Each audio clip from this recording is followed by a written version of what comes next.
Well, hello, everybody, and welcome to the Library's Open Podcast. I'm very excited because today we have a very special guest, a author, a librarian, and a friend of ByWater. Welcome, Lydia. Hello. Hi, thanks for having me. Thank you so much. Yeah, I feel like the past two ALA conferences, I have seen you, and it's always been such a fun conversation. And now I look forward to seeing you every time I'm at ALA. I Great. feel so special. 16,000 librarians, but I am the most important one. I'm You, joking. yeah, totally. You definitely are. So there's obviously a lot I want to chat about today since you have written a book and you have a lot of library experience and you were on a episode of This American Life. So there's a lot I want to talk about. But first, I do kind of just want the listeners to learn more about your library experience. So can you tell us where you work, how long you've been there, and a little bit about your journey to getting to that point in the library world? My name's Lydia Sigwarth. I work for the Dubuque County Library District in Dubuque County, Iowa, which is a ByWater Koha library. Woot woot. Um, and I have worked in libraries in one way, shape, or form since I started volunteering at age 15. And then I kind of worked my way up the ranks of librarians. I was a library page, an assistant, a specialist, and I was a children's librarian for 10 years before I moved to Dubuque County, and here I'm the community engagement librarian. So I tell people my job is just talk libraries with our community and see what they need, what they want, and try to get it for them. So it's great. That's awesome. I've had several library job experiences where that's kind of been my role, and it's my favorite thing, just pumping up the library, getting people excited about it, and spreading the word. So I love that. I love that for you. So, okay, I have to say, I listened to your segment on This American Life 2 times. It it was so moving, and I'm like a huge NPR stan, so I just love how they do their podcast and that. So I'm going to share the link for y'all, but it was a whole session on libraries called The Room of Requirement, and Lydia was featured in a segment. So I kind of want to talk about that. So can you kind of give us the overview of what that experience was about? Did they approach you kind of and talk about your story on there a little bit? Back in, I think it was 2018. Do not quote me on any dates. I can never remember when things happen. Um, I Stephanie Fu, who at that point worked for This American Life, tweeted, "Hey, This American Life is going to do an episode on libraries. So send me some of your library stories."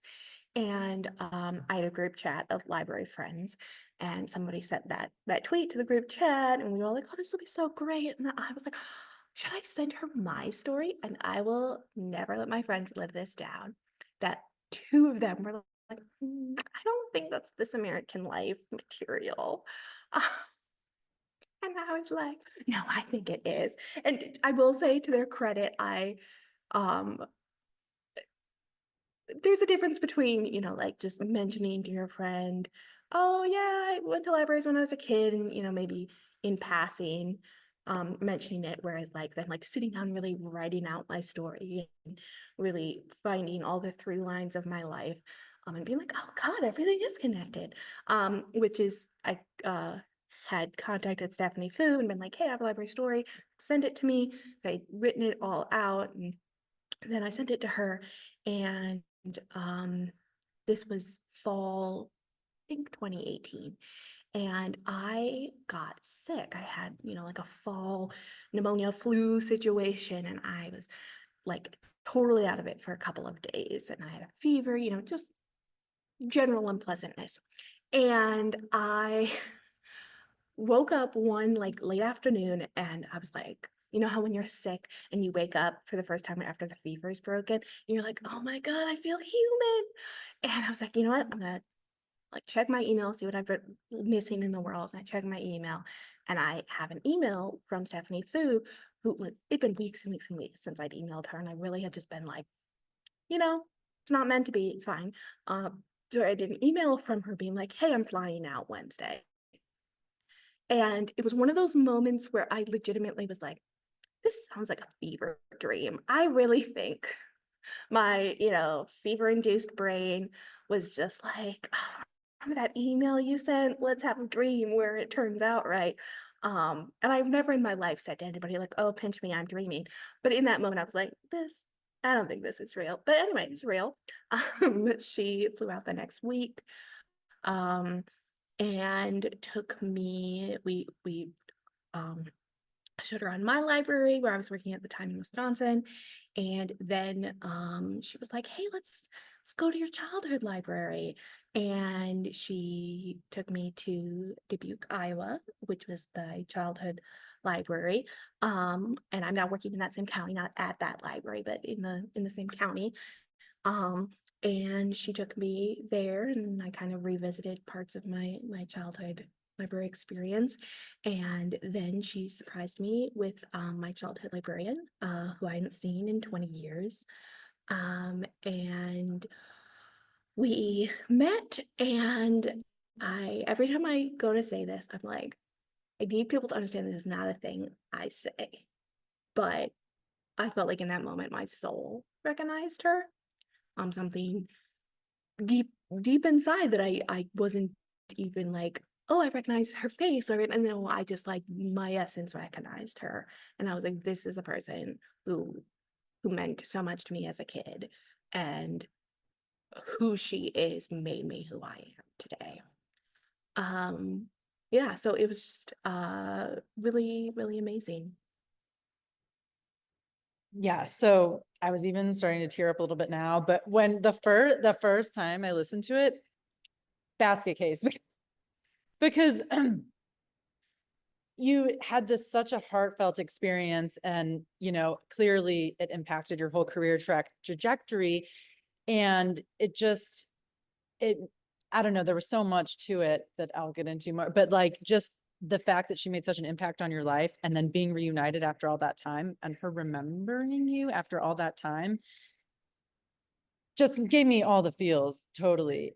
Well, as you listen to it, so I cried like the whole I was a basket case the whole day. And so that kind of ties into, which we'll get into, but so you gave her something, and you gave her a book that was something that, can you, because just in case the listener doesn't listen to the story, can you kind of tell us what that was like and what book it was? Yeah, and I'll actually like back up and say like, oh, cool, she met her childhood librarian. We're happy for you. So, you would think librarian author, I'd be good at telling a story and like a through line, start beginning. Then no, I'm German. I'm all over the place. So when I was about 5 years old, my family went through a period where we didn't have permanent housing. We had just moved to a new part of the country. I was born out in Colorado. We moved back to Iowa because we had family there, as many people do when they're in financially in a hard place, they move by family. And we didn't have anywhere to live. I have a very large family, so finding a place my parents could afford. My dad had just started a new job. Like we were not in a great place financially. So we were living with family. Sometimes we would spend some time with some friends of my parents. We were just very kind of all over the place. As far as our housing situation went. But during that time, my mom took us to the library almost every day. That was the home during that time. We didn't have a home, but we had one stable thing, which was the public library. And the stable person there was the librarian, who we called Mrs. S at the time. And she just really just paid such careful and considerate attention to us. She seemed to really understand our situation. which I didn't understand our situation. I was 5. I just was like, we live at grandma's house. And now we live at Rose's house. Now we go to the library. Like, I don't, I know what's going on. But like, and I never would have placed the word homeless on us. Definitely at that point, and not until I had been in the library world for a long time and had um, worked with homeless families myself, that I suddenly recognized myself, the younger me, in those families. Um, so really the library was my home at that point, and the librarian was this huge rock, or like place of stability, in a very unstable time of my life. That was probably what stuck out to me the most in the whole podcast, was when you said that you didn't even really realize you were homeless necessarily, because it just was something actually you looked forward to every day, was going to this place where you felt secure and you felt safe, and you had a plan every day going in, like you knew what you wanted to do. And it was just, it was really powerful to me to think how that shaped your experience in such a profound way, and that you didn't even really make that connection until years and years later. So again, that part really stuck out to me for sure. And Yeah, it's just amazing to me how both of my parents and the library were able to kind of shelter me from that, from life at that point. Oh, but you had asked about the book. Yeah. So when I was little, so I have a lot of siblings. I have a lot of sisters, and she had given me made a copy of the 12 Dancing Princesses. She had said to me like, "Oh, Lydia, this book's perfect for you because you have sisters and it's about sisters." When I went with This American Life to meet her again, and like I didn't know she was going to be there, but I kind of hoped. So I brought a copy of the 12 Dancing Princesses to give to her. Just one moment.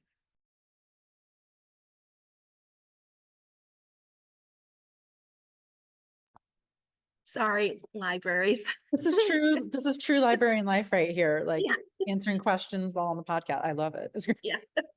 Um, yeah, so I gave it a copy back to her as kind of, I don't know, like a symbol of like, hey, I remember you and this has stuck with me all these years. And it was so funny because she was like, "Oh, I give that book to every kid." I just think the book's great. I was like, okay, you are true magic, because I was like, she only thinks about me all day long and spends her whole life trying to find the perfect books for me. I am her only library. And I was like, you know what? That's the goal, I think, as a librarian, to make every patron feel like they're the only patron. And you spend all your time thinking about them and books for them, especially a kid, that like they are the most important person in the world to this public servant who actually has to, serve an entire town. Well, when I listened to your story, it did. I've personally felt like she picked it out just for you. So, so it did. I felt like you had a special connection there. But speaking of books, so now I kind of want to get into your journey as an author and what that was like. And can we talk about your book a little bit? Yeah, so after the episode of This American Life aired, it was apparently a very popular, well-received episode, which is crazy because like they're always doing super amazing things, man. People like my story, so it was really overwhelming and amazing. But and a lot of so I the like my childhood librarian, her name is Deb Stevenson. Yeah, it was really fun. A lot of like her old storytime kids reached out to her as well, because they heard about it. They're like, that was my librarian too. So that was really cool. But one of the people who listened to it was an editor at Macmillan. Her name's Elizabeth Lee, and she reached out to me and was like, "Hey, I work for Macmillan, and I think this should be a book." Which that is not how publishing works. That's not how publishing works. You don't just get book offers on like a Twitter DM. So I am insanely lucky. That it was literally dropped in my lap. And then they were so great working with me. And they helped me find my illustrator, Romina Galata, who's amazing and talented, and her art is so beautiful. And she was so considerate and kind and detail oriented. And she asked about like, "Oh, hey, what does your family look like? Tell me about their personalities," to try to like honor them in the book too. And yeah, it was just an amazing experience. And then to be able to, with the book, I've been able to go to different libraries and read it and talk to kids and meet little Lydia, but now families that are in the same situation, that like, yeah, we live with grandma right now. So to have this book, read it to my kid, they just got it off the library shelf, and then we read it, and I was like, oh my gosh, this is my kid's story.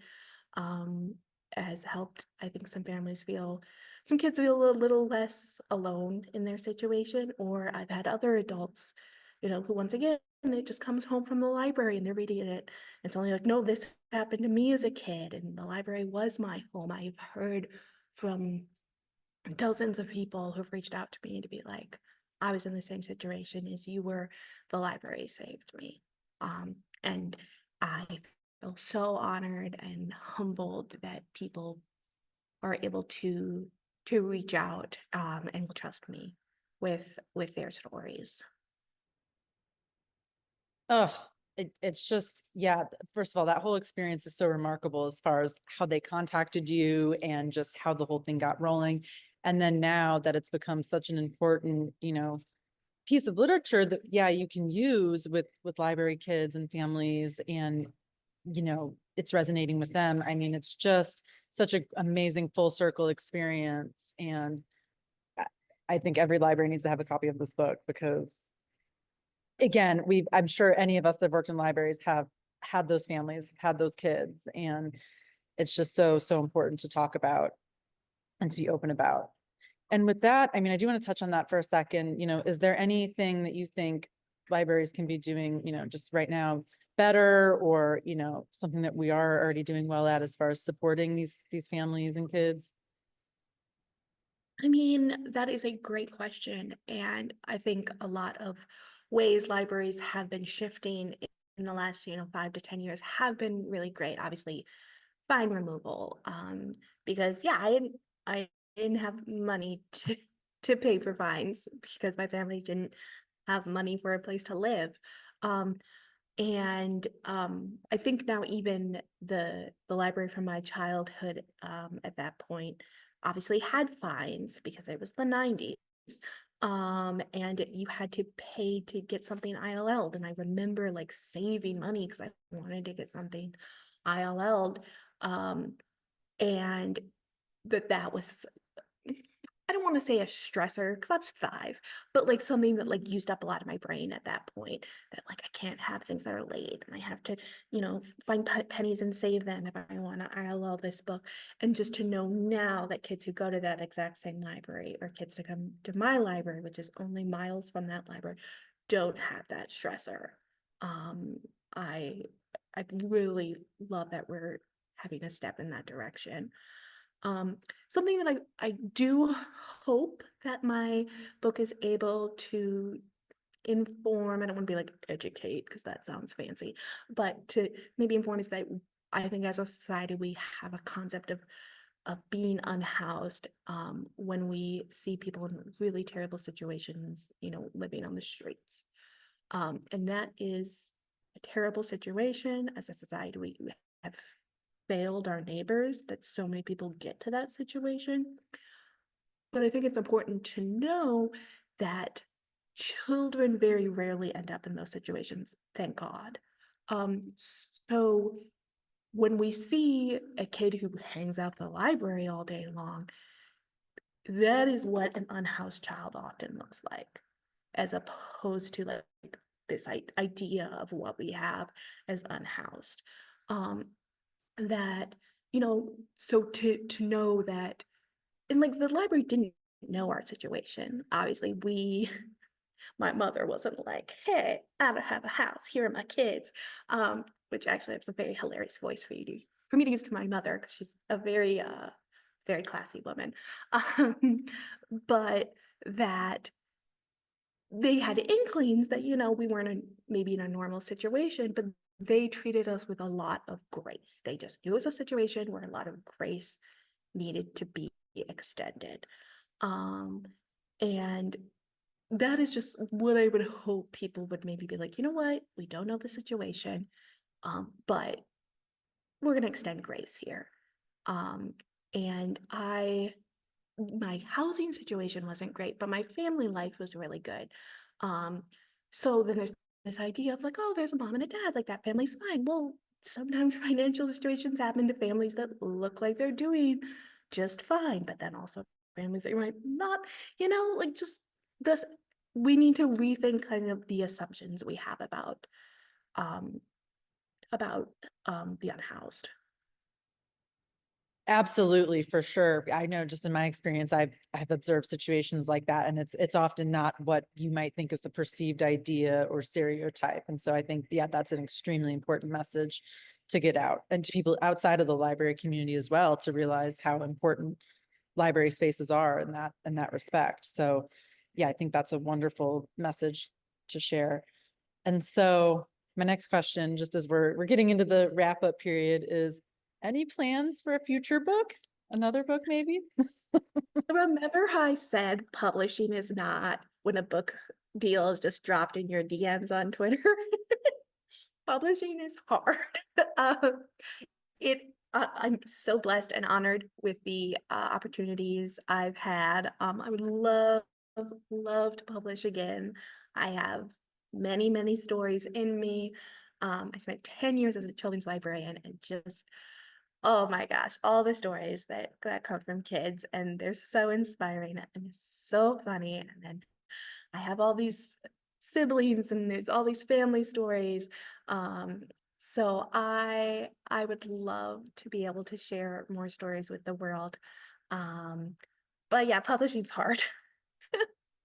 So yeah, if anybody listens to this extremely popular podcast, which is just about to just take over the podcast land, I have so many more stories. Yes. Extremely popular podcast.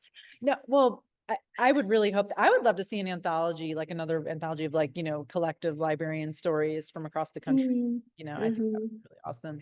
But yeah, I'm hoping that you have another deal that comes your way and it all just, yeah, happens so seamlessly as this first one.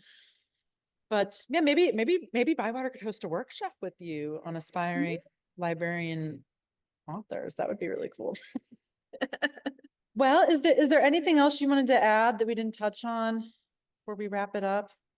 Well, I mean, I should say that both of course the library I'm at right now, Dubuque County Library District, and the library, my childhood library, which is the City of Dubuque Library, it's called Carnegie South, are both Koha libraries, because Koha is amazing and we love it. So all that, full circle stuff. So yeah, of course I can never remember things in the moment, but yeah, it's I was gonna say hug your local librarian, but probably don't. Emotionally support your public librarian. And just maybe next time that you're at your local public library and a kid is screaming or running around or causing disruption, like take a moment, remember tiny Lydia, and give grace to that child. That was beautiful. Emotionally support your local librarian. I love that. I think I'm going to make a t-shirt with that. Oh my gosh, please let me. I'm gonna design that t-shirt. We're gonna have matching t-shirts. Yeah. That could be our ALA swag item for next year. Yeah. You know what? I love this. Let's do that. I love designing merch. So yeah, let's do it. This is great to know. Okay. Well, again, we are so happy that y'all are on Koha too. That's fabulous. And it's creating, more access to the community, which is great.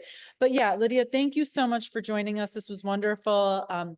In the description, I'm going to share all the links to the things that were mentioned, This American Life episode, how people can get the book and all that good stuff. So, and of course, we'll share your Twitter handle and stuff too, if that's something we want to share.